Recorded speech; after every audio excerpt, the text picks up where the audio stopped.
시편 19편 찾아서 함께 교독하겠습니다.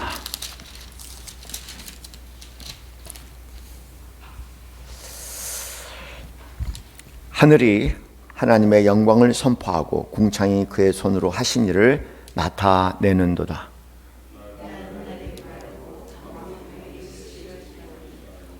언어도 없고 말씀도 없으며 들리는 소리도 없으나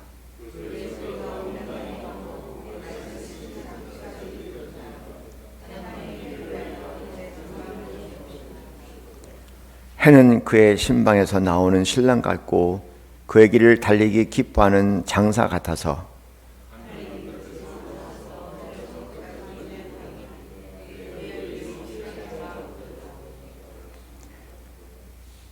여호와의 율법을 완전하여 영혼을 소생시키며 여호와의 증거는 확실하여 우둔한 자를 지혜롭게 하며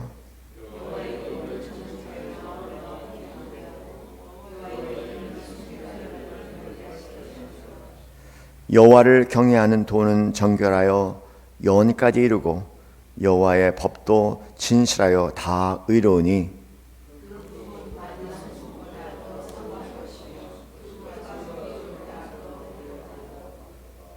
또 주의 종이 이것으로 경고를 받고 이것으로 지킴으로 상이 크나이다.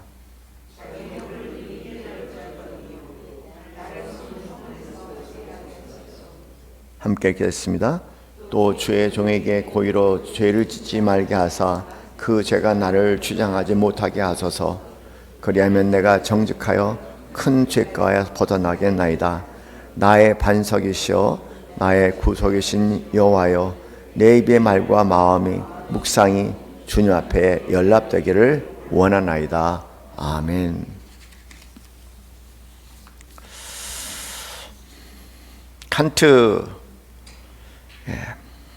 칸트의 묘비에 이런 글이 새겨져 있다고 합니다.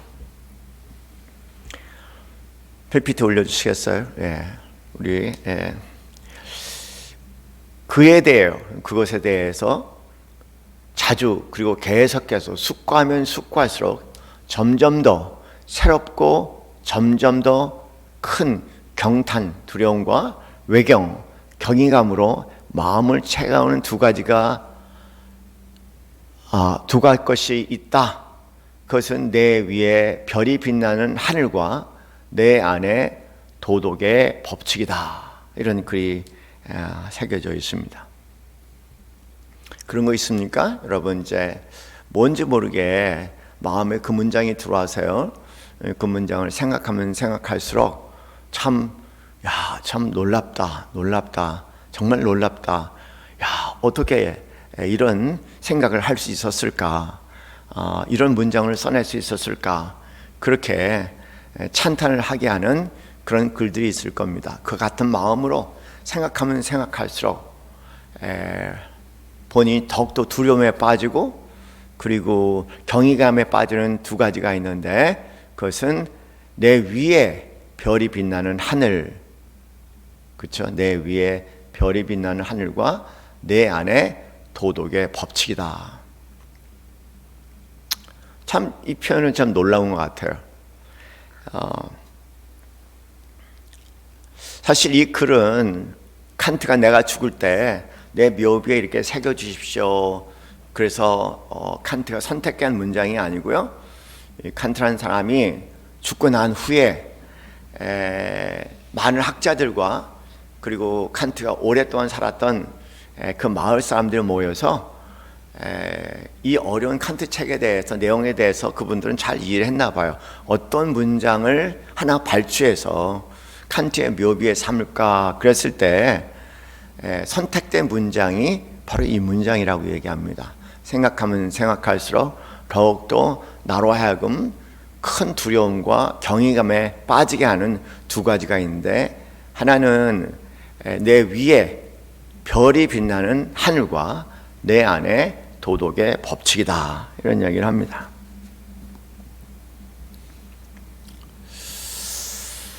칸트라는 사람의 머릿속에는 도대체 뭐가 있을까? 이 문장 자체가 칸트라는 사람의 머릿속에 가득 담겨져 있는 뭐 하나를 분명히 집어서 얘기해 주는 것 같아요. 예, 내가 눈을 뜨고 온 세상, 하늘을 보고 온 세상에 돌아가는 이치를 보니까 여기를 바깥에 있는 내 위에 있는 별이 빛나는 하늘이라는 표현으로 되어 있죠. 야, 참 놀랍다, 놀랍다. 참 경이롭고 놀랍다 라고 표현하는 겁니다. 뿐만 아니라 그만큼이나 경이로운 것은 뭐냐면 모든 자연, 모든 피조물에게는요 양심이라는 것, 도덕이라는 건 없다. 모든 피조물, 모든 동물들은 생존 자체가 목적이죠. 때로는 우리는 생존을 포기하고도 내 양심에 따라, 내 양심에 새겨진 도덕의 법칙에 따라 살아간다는 모습을 발견하면서 인간을 바라보면서 야, 이 대자연에 대한 어떤 그런 놀라움뿐만 아니라 경이감뿐만 아니라 인간 안에 작동하고 있는 이 도덕법 즉 양심에 대해서 똑같은 경이로운 마음을 갖게 된다는 겁니다. 참 이 문장을 대할 때마다 우리가 얼마나 다른 삶을 사는지 모르겠어요. 매일매일 살면서 이분은 매일매일 살면서 그냥 모든 주위와 해와 달과 별과 그리고 지구와 우주를 계속 보면서 끊임없는 경외감을 가지고 살아가고 뿐만 아니라 내 안에 끊임없이 이렇게 저렇게 살아야 된다 뭐 이런 것들, 그리고 선을 위해서 기꺼이 희생하고 자기 목숨을 내놓고 옳은 것을 위해서 기꺼이 스스로 경찰서에 발을 지르는 인간의 모습을 바라보면서 그 우주에 대한 경외감만큼이나 내 안에 작동하는 그 도덕의 법칙에 대한 경외감을 갖게 된다는 겁니다. 이렇게 생각하면요, 참 우리는 한심하게 살아가고 있는 사람들입니다. 엄청 한심한 정도는 아마 비교할 수 없을 것 같아요. 이런 마음으로 살아갈 수도 있는데 말이죠.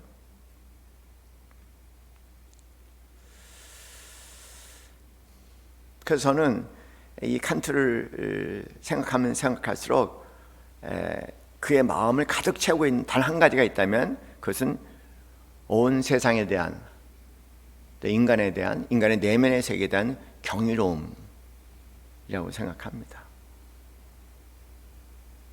참고적으로 칸트가 세 개의 비판서를 썼다는 것은 아마 좀 들어보셨을 겁니다. 저는 이 책이 저는 반드시 지성인이라면 읽어봐야 할 책이고, 당연히 목사라면은 읽지는 못해도 쉽게 강의하는 누구의 얘기는 한 번은 꼭 들어보고 대충이라도 꼭 알아야 될 아주 중요한 책이라고 생각이 들어요.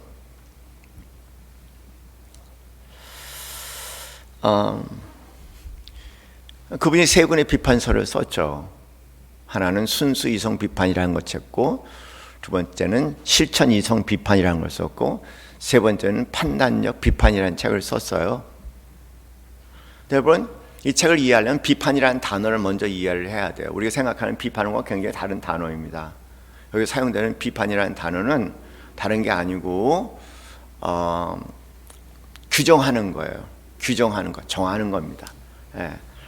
규정을 하는 것을 얘기하는데, 흔히 해서 순수 이성 비판이라는 책에서는 아주 순수한 생각, 이 순수한 생각을 규정하는 겁니다. 도대체 순수한 생각의 영역에 미치는 것이 뭔가, 그것을 순수 이성 비판, 그걸 규정하는 거예요. 그 영역이 뭐고, 그것이 할 수 있는 것이 뭐고, 그것이 할 수 없는 것이 뭔가. 그 다음에 실천 이상 비판이라는 책은요, 말 그대로 실천 이상이에요. 실천 이상. 뭐냐면 내가 어떻게 살아야 되는가, 무엇을 해야 되는가, 그런 생각이 들지 않습니까? 이런저런 상황에 우리가 이렇게 어떻게 해야 되지, 이렇게 어떻게 살아야지 옳지? 라는 생각들은 다 순수 이성 비판에 속하는 겁니다. 그래서 이 순수 이성 비판은 뭐냐면요, 우리의 이성, 우리 인간이 가지고 있는 이성이 알 수 있는 범위가 뭐고, 이성으로서는 도저히 알 수 없는 영역이 뭔지 이성의 테두리를 명확하게 규정하고자 했던 것이 실천 이성 비판이라는 책이었어요. 죄송합니다. 순수 이성 비판이라는 책이었어요. 그리고 아까 말씀드린 두 번째 실천 이성 비판이라는 책은 그냥 매 순간 우리 알잖아요. 꼭 책 제목이 어려워서 그렇죠. 그냥 우리 뭐 매 순간 어떻게 사는 것이 옳은 것이지, 이 순간 어떻게 해야 되지, 매순간 뭔가를 결정해야 됩니다. 그런 것과 관련된 책이 실천 이성 비판이에요. 그뿐이겠습니까? 여기 산에 다니신 분들 많으니까 좀 다양스럽게 집 뒤에 산들이 있는, 공원이 있는 그런 환경 가운데 사시는 분들 여러분 계시니까는 이제 우리가 자연 속에 들어갈 때 참 아름답다, 참 아름답다, 그런 걸 경험하지 않습니까? 그거는 어떤 이성의 영역도 아니고요, 그거는 어떤 실천 이성의 비판에, 실천 이성에 들어가는 것도 아니고, 그거는 일종의 그런 면에서 미학의 영역이라는 겁니다. 아름답다, 참 아름답다. 그래서 인간은 어떻게 그 미적인 감각을 판단하는 것과, 그래서 판단력 비판이라고 얘기한 것이 이제 세 번째죠. 질문은 세 가지 질문을 해요.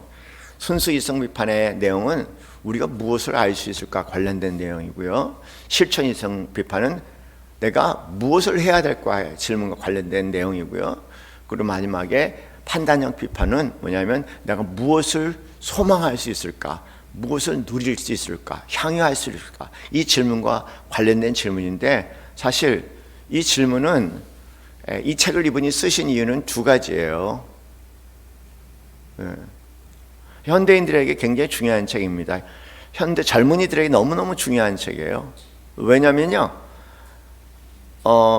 당시 칸트가 활동했던 시대에 이성의 시대예요. 이성의 시대.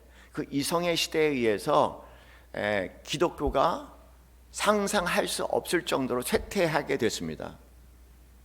그래서 칸트가 일어나서 이성으로 할 수 있는 것이 뭐고 이성으로 할 수 없는 것이 무엇인지를 아주 분명히 밝히고 싶었던 거예요.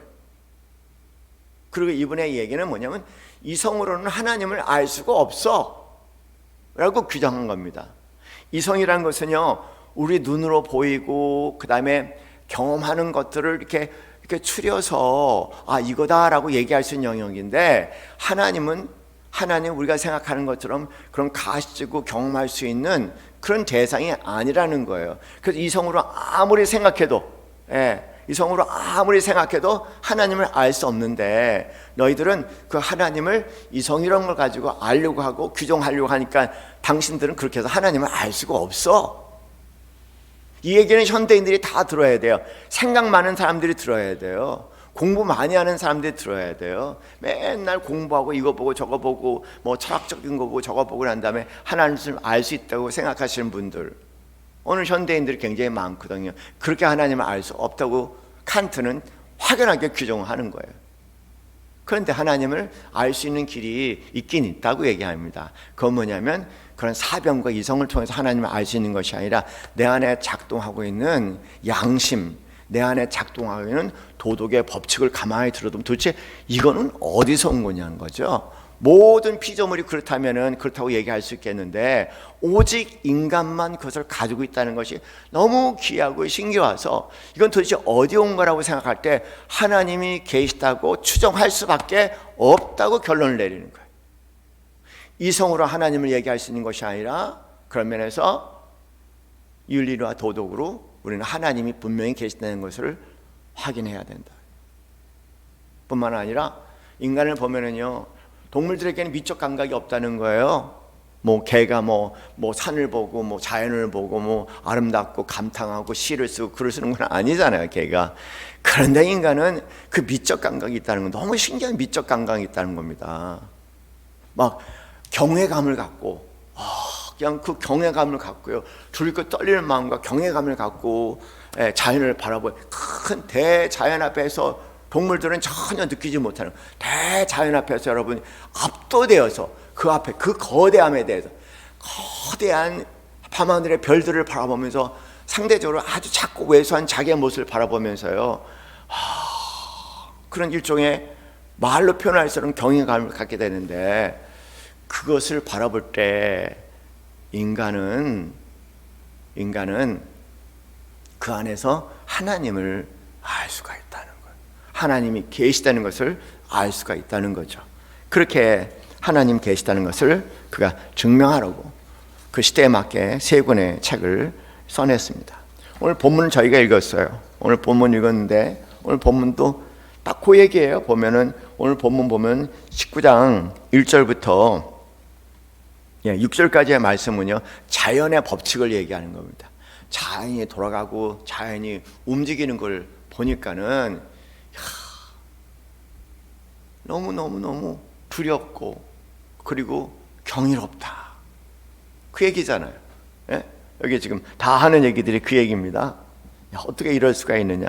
나는 참, 여러분, 이거 참 놀라운 말씀 여기 있지 않습니까?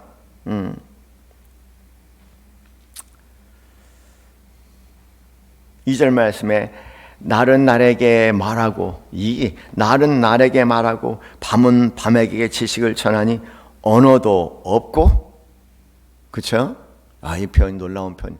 언어도 없고 말씀도 없으며 들리는 소리도 없으나 그의 소리가 온 땅에 통하고 그의 말씀이 세상 끝까지 이르는도다. 하나님의 해를 위하여 하늘의 장막을 베푸셨도다. 이런 표현을 합니다. 아이고, 참 복된 인생인 것 같아요. 언어도 없고 말씀도 없고 소리도 들리지 않는데 거기에서 소리를 들을 수 있고 뭐를 생각할 수 있으니 참 놀라운 겁니다. 현대인들에게는 너무 우스운 얘기 같이 들릴지는 모르겠지만은 영적인 사람들은 이게 뭔지 알아요. 그러면서 그냥 그 칸트의 표현에 의하면요, 바깥에 위로는, 저 위로는 별이 빛나는 하늘에 대한 그 경이로움, 그 두려움 마음을 여기 시편 19편 시편 기자는 1절부터 5절까지 이렇게 표현을 하고 있습니다. 뿐만 아니라 7절 말씀은 그렇잖아요. 여호와의 율법은 완전하여 영혼을 소생시키고 여호와의 증거는 확실하여 우둔한 자를 지혜롭게 하며 여호와의 교훈은 정직하여 마음을 기쁘게 하고 여호와의 계명은 순결하여 눈을 밝게 하는도다. 여호와를 경외하는 도는 정결하여 영혼까지 이루고 여호와의 법도는 진실하여 다 의로우니 금 곧 많은 순금보다 더 사모할 것이며 꿀과 송이 꿀보다 더 달도다. 이렇게 얘기해요. 그러니까 하나님의 말씀에 대한 경이로움을 얘기하죠. 어떻게 보면 칸트의 표현에 의하면 바로 그 표현입니다. 내 안에 있는 도덕의 법칙, 내 안에 신비적인 하나님의 말씀. 참 두렵고 놀랍다는 거. 어떻게 이런 일이 있을 수 있느냐. 너무나 두렵고 놀랍다고 고백하시는 거예요. 칸트는 칸트식으로 표현했고 시편 기자는 시편 기자대로 이렇게 표현을 하고 있습니다. 뿐만 아니라 시편 139편 14절 말씀에는 또 이런 표현하지 않습니까? 내가 감사함은 나를 지으심이 신묘막측하심이라 주의 행사가 기이함을 내 영혼이 잘 아나이다. 그러니까 하늘의 별뿐만 아니라 내 안에 양심과 법뿐만 아니라 나라는 존재 자체에 대한 그 경이로움을 느낀다는 거예요. 나의 존재 자체, 내 몸이 돌아가는 그 모든 것들을 심히 살피보니 신묘막측하다. 참 경이롭다. 참 놀랍다. 이 세 편을 보면은요, 바깥에 모두 다 경이로움의 대상이 되어 있고 내 안에 작동하는 율법과 하나님 말씀과 그리고 양심이 나에게는 이런 말 쓰는 경이로움뿐만 아니라 내가 일투적 움직이고 행하고 말하고 이 모든 것들이 다 하나의 자신에게, 이분에게는 경이로움의 대상이 되어 있다는 겁니다. 저는 이게 진짜 영적인 삶이라고 생각해요. 영적인 삶은요, 눈이 바뀌어요.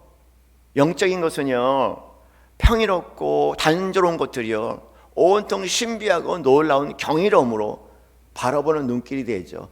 소소하고 별것도 아니고 가치 없는 것마저도 갑자기 내 눈에는 이루 말할 수 없는 신비와 경이로움으로 가득 차서 그것을 응시하게 하는 것이 참으로 영적인 삶입니다. 우리 안에 이런 경이로움과 경외로운 감정을 회복하지 못하면 하나님의 권위 앞에, 말씀 앞에, 권위 앞에 무릎을 꿇을 수가 없어요. 하나님 말씀을 두렵고 떨리는 마음으로 대할 수도 없고요. 당연히 하나님 말씀 앞에 아멘 그렇게 하고 무릎을 꿇고 경이로운 마음과 경외한 마음으로 대할 수가 없다는 말입니다. 다시 말해서 하나님 말씀의 권위를 인정하지 않는다는 겁니다. 경이로움과 경외로운 마음이 있어야지 하나님의 말씀이 나에게 권위가 되고 하나님의 존재가 나에게 권위 돼서 그 앞에 무릎을 꿇게 되는데, 그런 마음을 가지고 사는 사람이 별로 없어요. 권위라는 것은요, 여러분 아시죠? 권위 있는 자, 나보다 아주 큰 존재야, 나보다 큰 존재여서 그 큰 존재 앞에 압도되어 두렵고 떨리는 마음, 그래서 경이로움이라고 얘기를 해요. 그러나 두렵고 떨리는 마음이 단지 그냥 무서운 마음이 아니라 이상하게 그 안에 기쁨의 마음, 황홀한 마음이 함께 겹쳐 있을 때 우리는 그것을 경이로운 마음이라고 얘기하죠. 그것을 진정한 권위라고 얘기합니다. 예수님께서 안식일에 가버나움 한 회당에서 가르치셨습니다. 그런데 예수님께서 가르치시는데요, 사람들이 깜짝 놀라요. 그러면서 이렇게 표현합니다. 다 놀라 서로 물어 이르되 이는 어찌미뇨? 이게 뭐야? 권위 있는 새 교훈이로다. 더러운 귀신들에게 명한즉 순종하는도다 하더라. 이렇게 얘기하고 계세요. 권위 있는 새로운 교훈. 이 권위라는 단어가 경이로움입니다.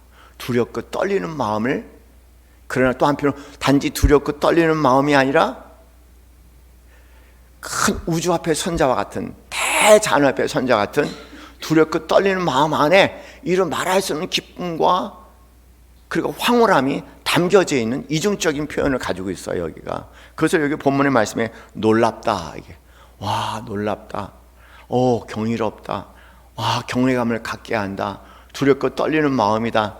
그러나 동시에 뭔가 희망을 찾을 수 있는 그 안에 뭔가 생명이 담겨져 있다. 희열과 황홀감을 느낄 수 있는 그런 감정을 여기는 놀랐다라고 얘기해요. 그리고 놀랐다는 말씀 가운데 권위다 이렇게 말씀을 하시는 거죠. 제 평생에 이런 경험을 한 적이 있을까? 권위. 이런 권위란, 이 성경에서 얘기하는 권위라는 것과 관련돼서 제가 뭔가 느껴본 적이 있었을까? 가만히 돌아보니까 늘 잊혀지지 않는 한 장면이 있어요. 저희 어머니 임종하실 때 제가 몇 번 언급하지만 임종 곧 하실 거 결정하고 저 혼자 남아서 있을 때 갑자기 다시 회복되시면서 저한테 눈을 좀 하신 첫 말씀, 예수가 누구냐?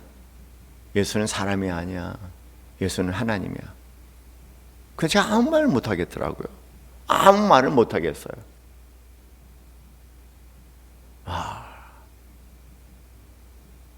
너무나 재미난 게, 어머님 소천할 때 그 주간에 저희 교회 한 집사님이 찾아오셨어요. 부부가 같이 찾아오셨는데,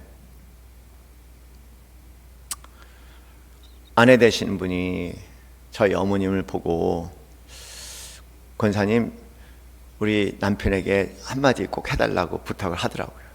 그 어머님이 가만히 보시고 가차 없이 하신 얘기가 뭐냐면, 교만하시군요. 이렇게 얘기해요. 교만하시군요. 교만하시군요. 내려놓으세요.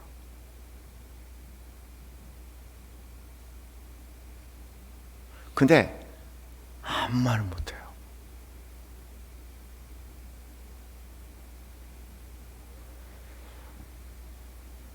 제가 필사한 마지막 글입니다. 마지막 땅에 저에게 하신 말씀이에요. 겸손해야 돼. 겸손해라. 겸손이 하나님께 드리는 거룩한 산 제사야. 그게 마지막 말씀이셨어요.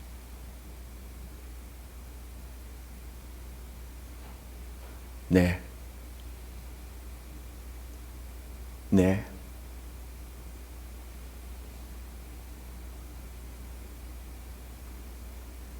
죽음 앞에 우리는 경외감을 느낍니다. 아니, 경외감을 넘어서 경외감을 느끼죠. 죽는 자의 마지막 말은 권위가 있습니다.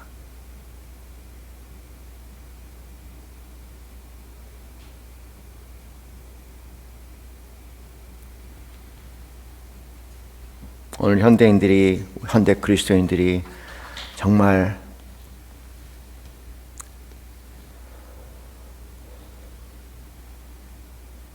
경망스러움은 정말 경망스러워요. 정말 경망스럽습니다. 그 경망의 정도가 도를 넘어서 세상 사람들에게 우스갯거리가 될 정도로 우리 그리스도인의 삶은 아주 경망스럽습니다. 말할 수 없이 가벼워요. 그것은 뭐냐면 경외감이 뭔지 모르는 세대의 모습이 그렇게 드러날 수밖에 없죠. 빌립보서 2장 12절 말씀에 그렇게 말씀하십니다. 그러므로 사랑하는 여러분이 언제나 순종한 것처럼 내가 함께 있을 때뿐만 아니라 지금과 같이 내가 없을 때에도 더욱 순종하여, 이렇게 하면 두렵고 떨리는 마음으로 자기의 구원을 이루어 나가십시오. 여기 두렵고 떨리는 마음은 경외감을 가지고 여러분의 구원을 완성하십시오. 얘기해요.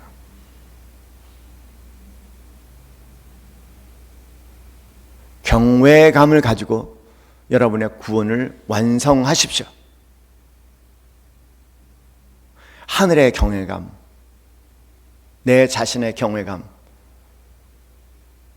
그리고 내 안에 하나님의 법칙에 대한 경외감을 가지고 구원을 이루라고 말씀하십니다. 참 비극적인 건 현대인들이 가장 모르는 감정이라고 굳이 이름을 붙인다면요, 왜 현대인들에게 가장 낯설은 감정이 있어요. 바로 경외감이에요. 경외감 현대인들은 없죠.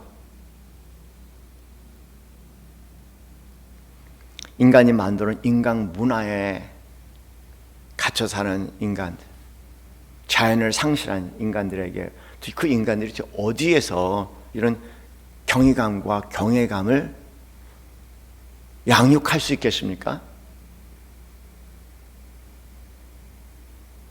원래 경외감과 경외감은요, 나보다 큰 것을 대할 때, 나보다 큰 것을 대해서 나보다 큰 것에 대한 압도감을 느낄 때 우리는 비로소 경외감과 그 안에 황홀감을 느낄 수가 있는 거예요. 그런데 자기 중심적인 자기 안에 갇혀있고 자기가 전부인 현대인들에게 자기가 큰 것을 다 부인의 대상이 되어 있는 거예요. 나보다 큰 것을 다 부정과 부인해 용납할 수가 없어. 나보다 큰 걸 용인하고 용납할 수가 없어. 이런 나보다 큰 것을 도저히 내가 인정할 수 없는 현대인들에게, 이 현대인들이 도대체 어디에서 경외감과 경외감을 배양할 수 있겠습니까? 없어요.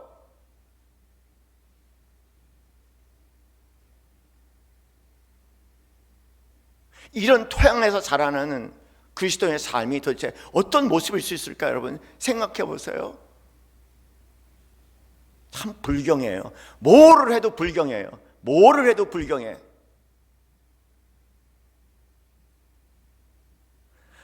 해도 경외감과 하나님에 대한 경외감과 하나님의 권위가 삭제된 상태에서 뭐를 해도 불경할 수밖에 없잖아요. 그것이 우리들의 모습입니다. 랄프 에머슨이라는 사람은 1836년에 유명한 수필인 자연이란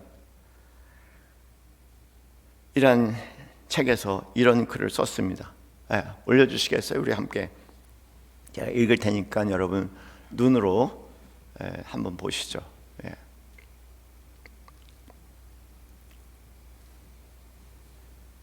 숲속에서 우리는 이성과 제정신과 신앙을 찾는다. 그곳에서는 자연이 바로 잡을 수 없는 그 어떤 불명예나 재앙도 눈만 멀지 않는다면 내 인생에 닥쳐오지 못하리라는 느낌이 든다. 머리가 그 태평한 공기에 젖어 무한한 공간 속으로 충전하는 가운데 맨 땅을 딛고 서노라면 모든 천박한 자기 중심성은 사라진다. 천박한 자기 중심성, 천박한 자기 중심성 안에 살아가는 그리스도인의 삶 모습들. 천박할 수밖에 없어요.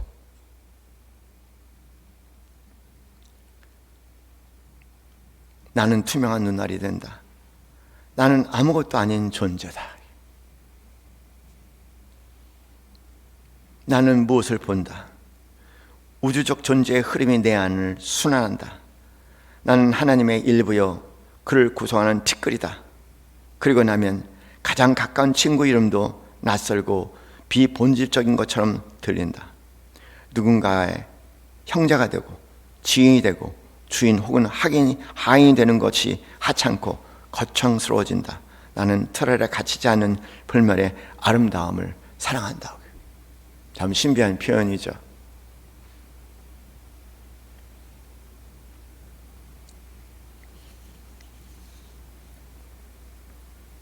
천박한 자기 중심성에 살아가는 현대인들, 그 안에는 경이로움을 경험할 수는 없습니다. 그래서 병이 난다는 거예요. 현대인들은 이 천박한 자기 중심에 갇혀 살아간다고 얘기하는데, 이런 천박한 자기 중심성을 나르시시즘이라고 얘기를 해요.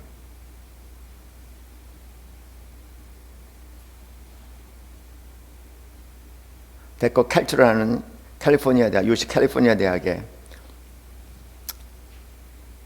교수는 경외심이라는 책에서 이런 얘기를 합니다.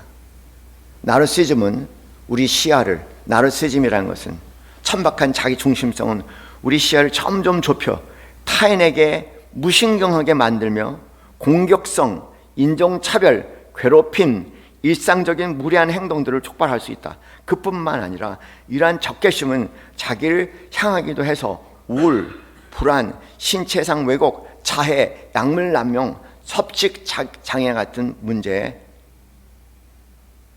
갖게 된다. 그래서 그 말이 맞나 봐요. 되게 병든 사람들이 이 문화, 인간과 더불어 문화 안에 살다가 병들면 어디로 갑니까? 여기서 도저히 치유할 수 없다고 생각하는데 어디로 갑니까? 자연으로 가잖아요. 그 유명한 프로, 나는 자연이다. 난 자연인이다. 나는 안 갈 것 같아. 근데 내가 이 땅에 살면 여기서 살 길이 없으면 갈 것 같아요. 거기에. 사실 그분들 사연을 들어보면은 인간들 사이에 엄청난 상처를 받아 도저히 더 이상 살 수 없어서 죽기 직전에 자연으로 들어가더라고요. 그런 치유의 능력을 모르고 살아가는, 거기에 하나님의 손길이 있는데, 사랑하는 성도님들, 우리가 이런 기도를 해야 될 것 같아요. 우리 자신에 끊임없이 훈련시켜야 할 것 같습니다. 세상을 아마 트럼프가 대통령이 된 것 같은데 세상에서 일어나는 일들을 바라보는 눈이 있겠죠. 경이로운 눈으로 갖게 하소서. 기도합시다. 그냥 보지 말고요. 경이로움의 눈으로 바라볼 수 있도록 도와주세요. 내 삶에 일어나는 모든 일들에 대해서 이렇다 저렇다 하지 말고 그냥 하나님 백성의 눈, 경이로운 눈으로 바라보게 하세요. 자연을 바라보면서, 내 주위를 바라보면서 이제 가졌던 눈이 아니라 좀 경외로운 눈으로 바라볼 수 있도록 하나님 도와주세요. 경이로운 눈, 경외로운 눈을 갖게 해주세요.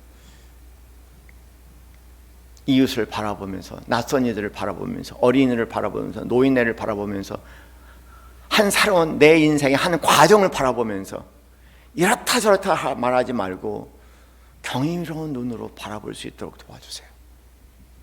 그것이 영적인 삶의 본질입니다.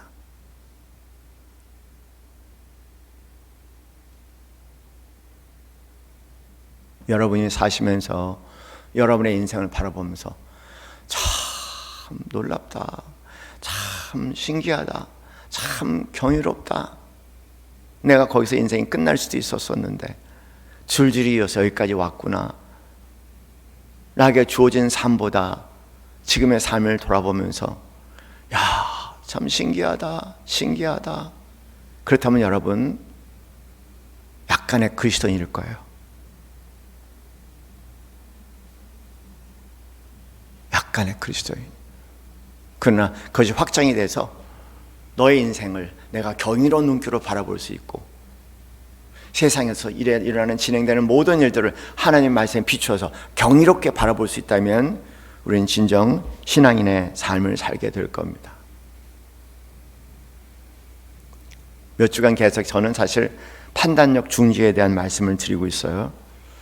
오늘 설교 제목은 판단력 중지를 넘어서, 판단력 중지라는 말도 너무 소극적인 것 같아요. 판단 중지를 넘어서 경이로운 눈으로 바라보게 해주세요.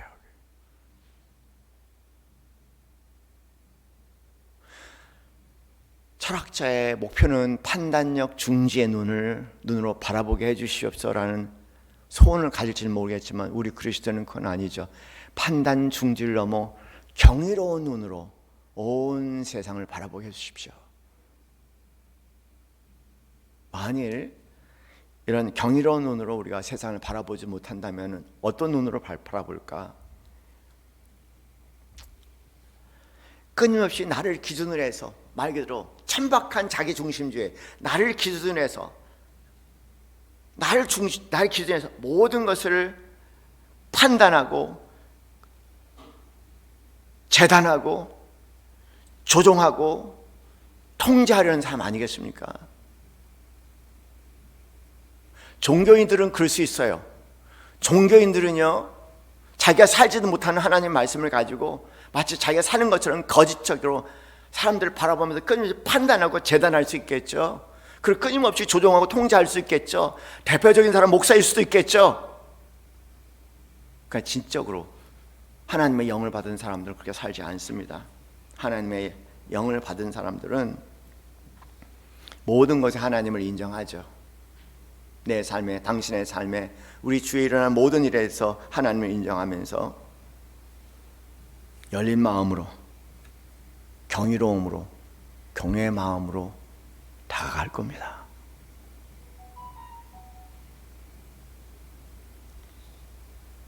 우리 지난 주일날 기계론적인 세계관과 그리고 유기체적인 세계관에 대해서 함께 나눴죠. 답은 단순해요. 만일 여러분이 우리가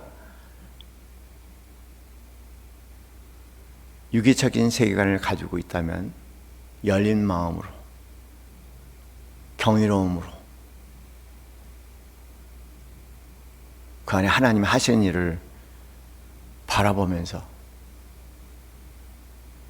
어떤 상황 가운데서도 감사와 찬양을 드릴 수 있는 삶이 되지 않겠습니까?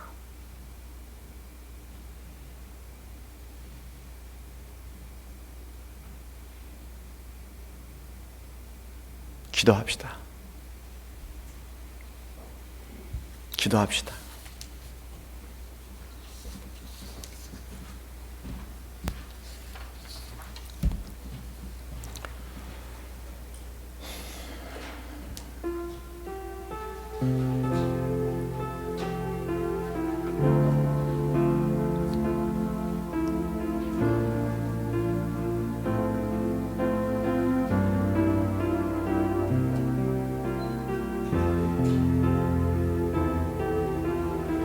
나를 지으심이 심려막직하나이다.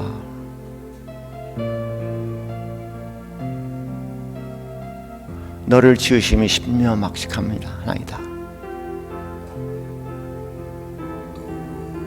온 세상을 지으심이 신묘막측합니다. 주님의 말씀이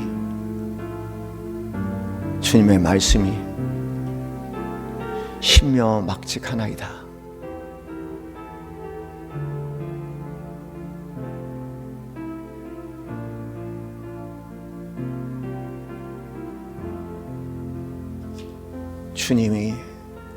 주님이 말씀이 되어 육신 가운데 이 땅에 내오신 주님이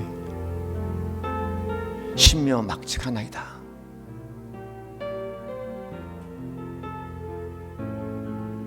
삶의 과정에서 죽음의 순간, 그리고 죽음을 넘어서의 영생의 삶, 신묘막측하나이다.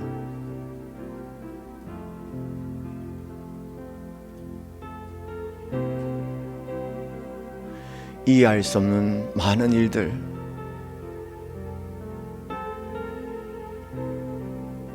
신묘막측하나이다.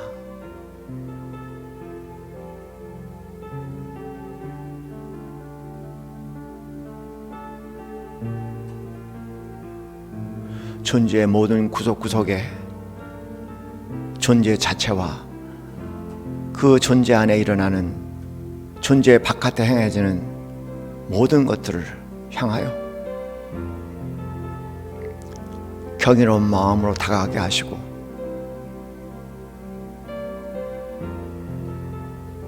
하나님을 인정하는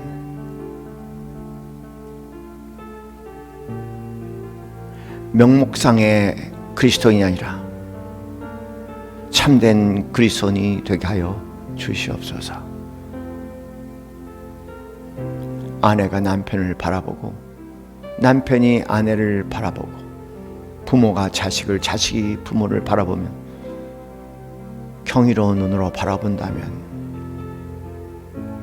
그 안에 하나님의 섭리가 작동하는 경외의 눈으로 바라볼 수 있다면, 세상이 얼마나 경이롭고 아름다운 세상이 될까요? 꿈꿔봅니다. 기도합니다. 성령님, 우리를 도와주시옵소서. 영적인 눈, 경이로운 눈 우리에게 허락하여 주시옵소서. 간절히 기도합니다.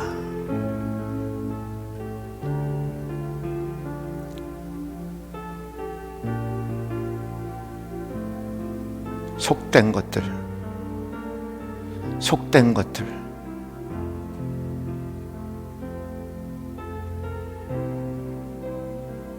속됨에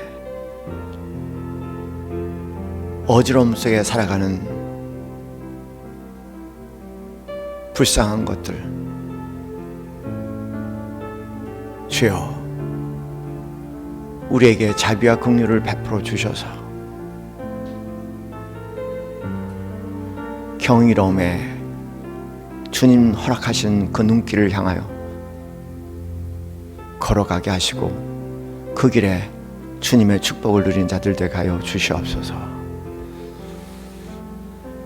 이제는 우리 주 예수 그리스도의 그 크신 은혜와 하나님 아버지의 지극하신 사랑과 성령님의 교감하심이 내가 내게 말하노니 내가 거듭나야 하겠다 하는 말을 놀랍게 여기지 말라 말씀하신 주님의 말씀처럼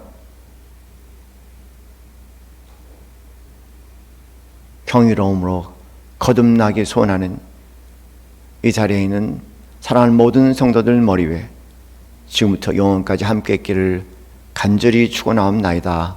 아멘.